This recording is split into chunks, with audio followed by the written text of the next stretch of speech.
I've had people actually say to me, man, you wasting your time trying to save them little niggas. And you know what I say to them? Man, you wasting your time talking to me.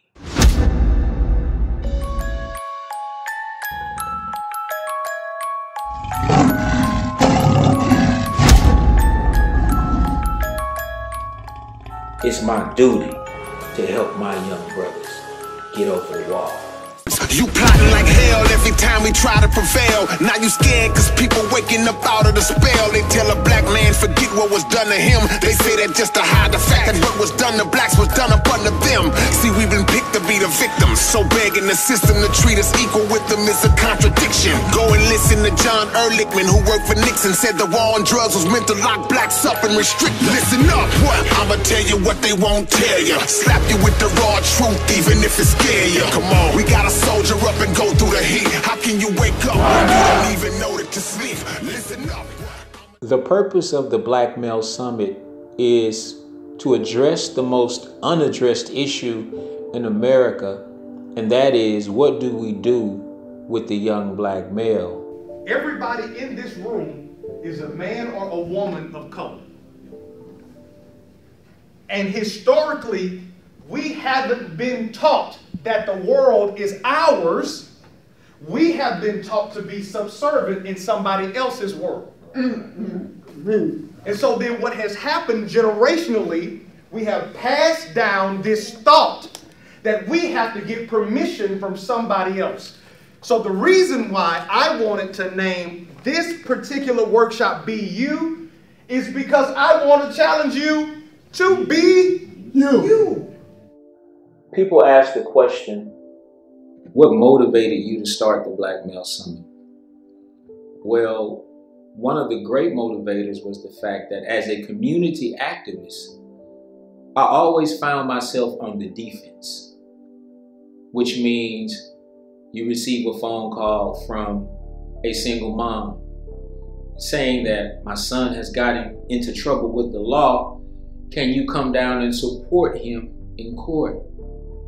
Well, after so many of those phone calls, you begin to get tired because you're always constantly on the defensive. So as a mother of a son and being a single mom, I think supporting black events such as this one is important because the one thing I can't do is teach my son to be a man. I asked myself the question, how do great teams win championships? You don't win championships by being on the defensive. You have to get on the offensive. And as it relates to black males, the way to be on the offensive is you teach him before he has that encounter with law enforcement so that you never have to go and support him in court in the first place. Why? Because he knows how to handle himself and prevent himself from being put in that particular position. Hello, my name is Andre Jones, and today I learned a lot about business opportunities and owning like how to own businesses and stuff. I learned a whole lot of information from a lot of people that gave me a lot of things to look back on in my life and about to use it. The rich man says, okay, I need somebody to buy this product. I need somebody to work behind the counter at Burger King. I need somebody to stock the shelves at Walmart. And ain't nothing wrong with an honest man's living. Right. Nothing. I've done every single one of those jobs. Worked at McDonald's, worked at Denny's, worked at Grandy's, if y'all remember that. When I was at TSU, I worked at, Randall's? The reality, though, is that mentality is something that they've put into us. It's created to make us think that's all the world got for us. And then they distract us along the way with other people's business, including their own. What the Black Male Summit does is give us a snapshot. It gives us a picture of many of the things that the black male needs that he's been denied in society. Mentorship, proper education. And when I say proper education, I mean an education that speaks to his nature, not an education that presents to him a curriculum where he cannot see himself. All right, so what I learned at the Black Male Summit is that it's important for Black people as a community to come together and stand as one instead of being divided. Now is the time for us to come together to teach each other, to learn from our ancestors' mistakes and lessons that they've been trying to pass on to us. Now is the time for us to do that. The world is not getting any better with what's going on. It's getting worse, and we need to put an end to it now. Now is the time for us to rise up as a Black community and show them what we are and what we have to offer. I really enjoy this because it empowers me to do better and teach me about stuff that I never ever would have learned. Anytime you have a young Black male and all he has been taught is white history and not his own, you have a problem. And so we wonder why our young boys have an issue paying attention in class. First of all, let's just be real. Black people have a glorious future in this country. In the same way Joseph ended up becoming a ruler in the land where he was once a slave, that is the destiny of Black people in this country. But they know if they continue to suffocate and strangulate and castrate the Black male, then the Black nation can never rise. So Black men are targets for extermination. Why? Because the fear is that the prophecy will be fulfilled. What does the prophecy say? The prophecy says that the last shall be first. The prophecy says that we would take those who are foolish and use the foolish ones to teach the wise. This is like my second year coming supporting this summit, and so I'm definitely great and excited to see that the young men in each class are actually paying attention, and not just the young men but also their parents. So I think that's good, even the mothers and the fathers together. So I think that's very great. These summits, like you said, are most impactful, but it's good for them to see what we expect to be modeled, and also to understand that someone's been where they're at, because when you can't relate, it doesn't seem relevant or real. And because this summit touches all those phases, it really helps them understand and go back feeling empowered and encouraged, but hopefully they have someone to connect with when they leave as well, to seek out support, so that way they won't be in the positions that some of the speakers have experienced, and they can learn from the lessons. We use the lion as the mascot of the Smarten Up because the lion is naturally king of the jungle. The lion is said to be the one who rules the jungle. Well, we don't simply use a lion. We use a lion wearing eyeglasses. The lion represents courage. The eyeglasses represent intelligence. We want to build in Black boys and young Black men a healthy, balanced combination of courage and intelligence. Our young brothers don't have a problem with courage. They'll run up on you, some of them, and kill you in broad daylight. But the problem is you're killing your own. Now, at the same time, you have some Black men who go off to college and they receive an education from Caesar, and they develop intelligence, but they are taught to be afraid. So a Black man with courage and no intelligence is a reckless man, and he's bound to self-destruct. A Black man with intelligence but no courage will always use his brain power not to build something for himself, but to build something for his oppressor. So we use the lion with the glasses on the lion to send a message just through that imagery that you have to develop both.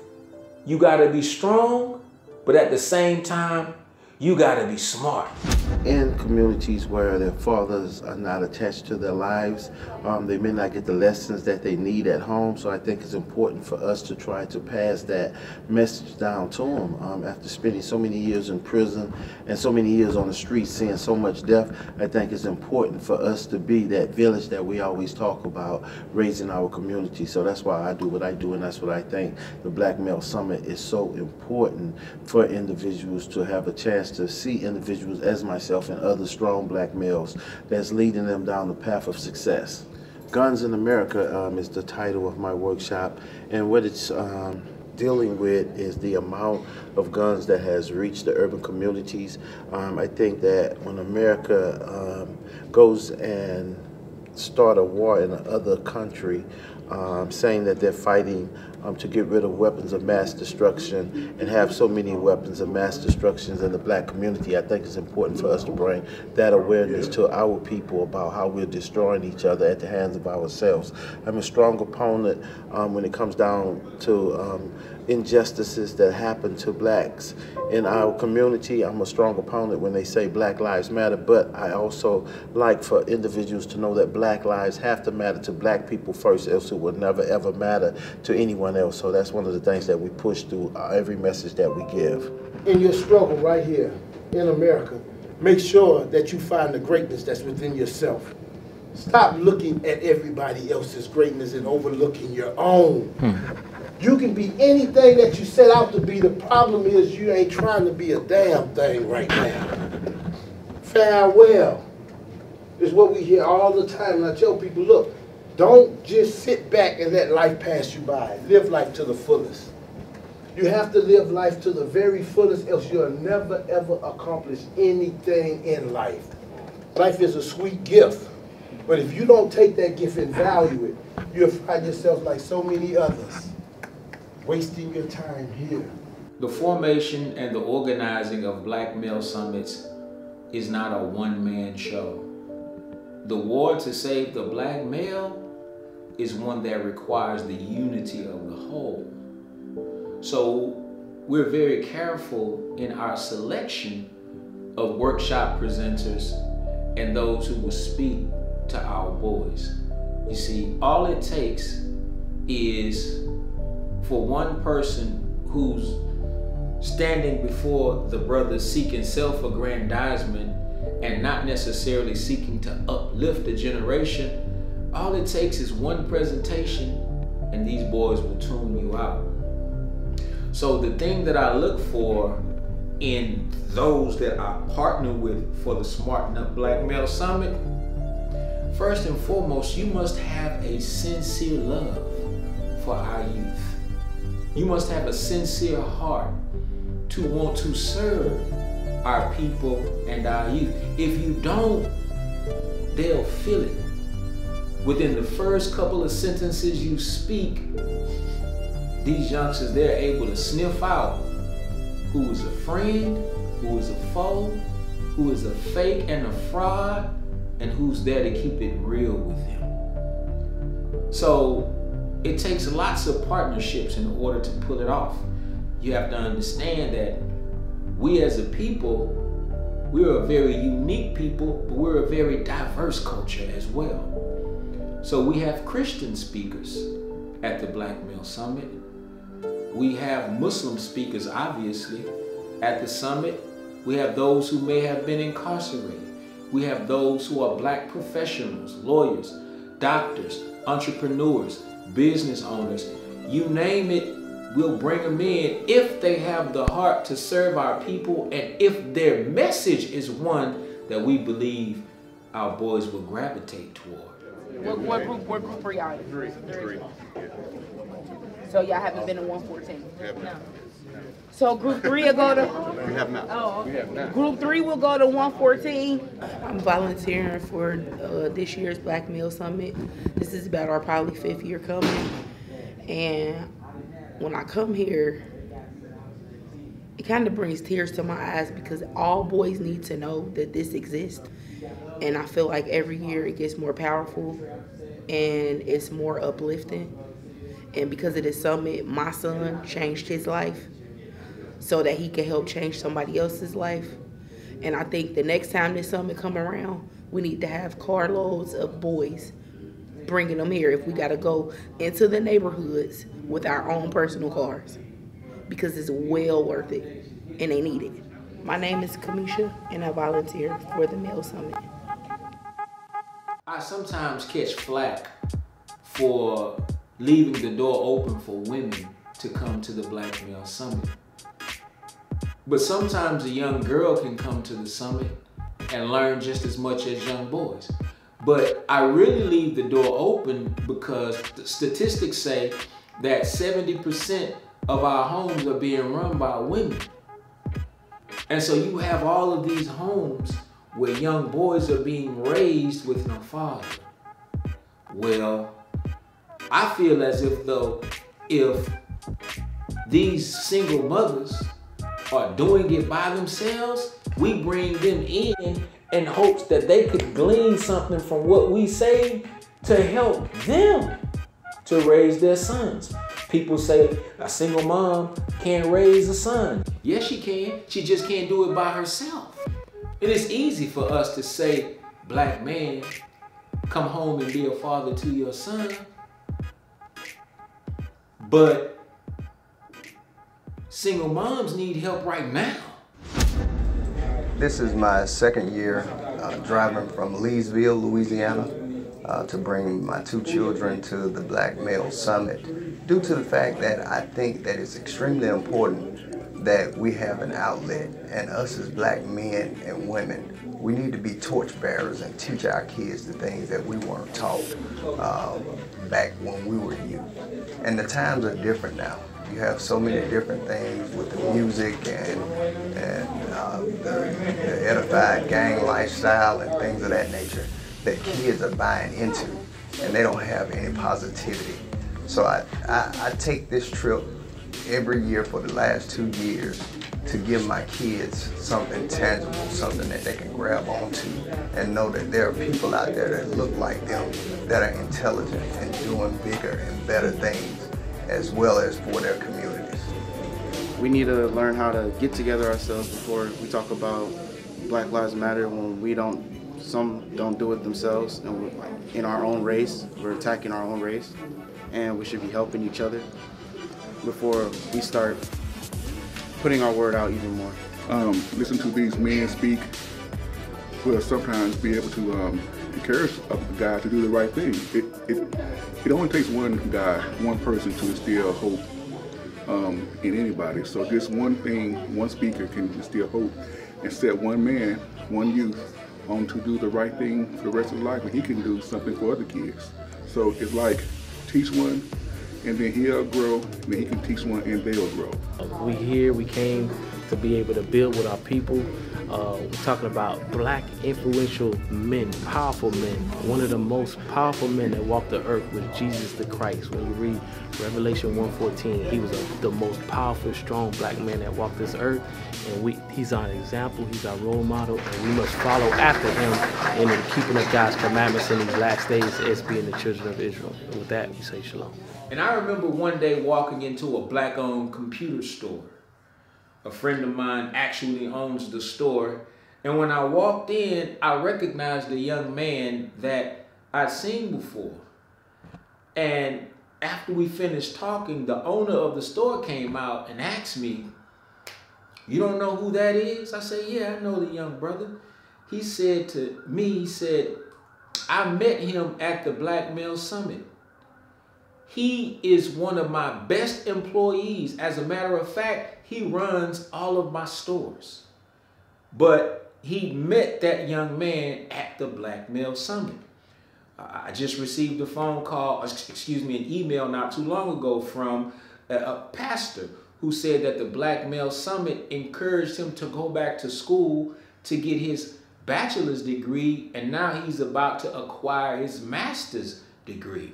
Now, I just saw on social media where a young brother is out at the University of Virginia and he's organizing protests. And I asked myself the question, man, he came through the Black Male Summit as well. So the impact and the effect of the Black Male Summit has been so tremendous that there's no way for us to quantify or calculate its real impact. But what I do know is that when you get that many positive black men and boys under one roof for a protracted period of time, it's magical, the things that could happen. Young boys have found mentors. Mothers have found programs for their sons to participate in. There are just so many positive things that have come from this work that I don't see myself ever stopping.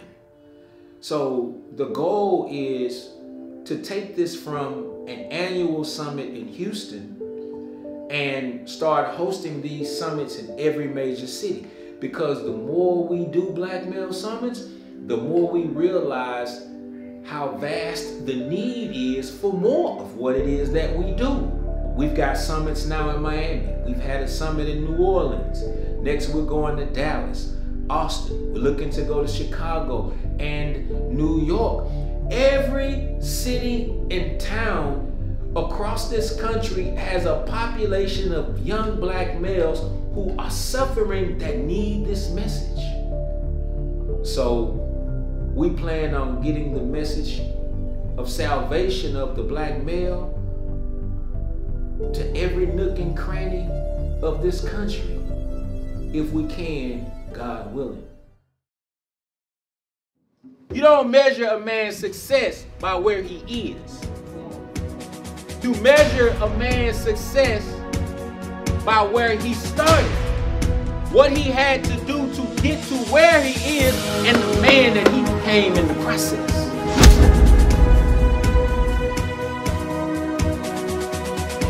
I am Owen Dixon, and I am a part of the Black Male Summit. Adam McCain, and I'm a part of the Black Male Summit. My name is Malik Ferguson. I'm a part of the Black Male Summit. Arthur Silky Slim Reed. I'm a part of the Black Male Summit. My name is Matt Kyles, and I'm a part of the Black Male Summit.